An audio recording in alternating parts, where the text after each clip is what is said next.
Seorang jemaah umroh asal Kabupaten Pangkep, Sulawesi Selatan, Indonesia, diduga melakukan pelecehan di Mekah. Ia diduga melakukan pelecehan terhadap wanita asal Lebanon saat sedang melakukan tawaf di depan Ka'bah.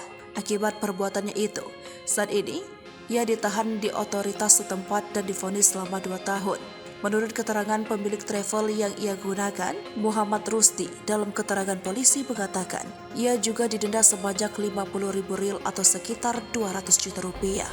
Akan tetapi, membantah informasi yang beredar, pihak keluarga MS atas nama Nirwan Tirsa dalam unggahannya di Instagram membantah tuduhan tersebut. Ia menjelaskan anggota keluarganya itu tiba-tiba dibawa ke kantor polisi saat melakukan tawaf dan hendak mencium Hajar Aswad. Namun saat ia menyentuh sudut Ka'bah, ada seorang yang menarik baju ihram yang dikenakannya sampai hampir terlepas. Lantas saat keluar dari kumpulan jemaah di pinggir Ka'bah, sudah ada 2 polisi yang datang menyeretnya kemudian membawanya ke kantor polisi.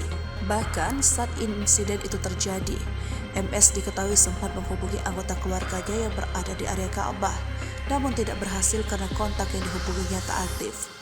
5 hari kemudian, MS tak kunjung dilepaskan, sementara rombongannya sudah pulang ke Indonesia. Namun, MS terus ditahan menjalani sidang selama 3 bulan hingga divonis 2 tahun penjara. Diketahui, kasus MS kini ditangani oleh Kedutaan Besar Republik Indonesia di Arab Saudi. Hanya saja, MS itu sulit untuk dibantu lantaran telah mengakui perbuatannya melecehkan jemaah lain.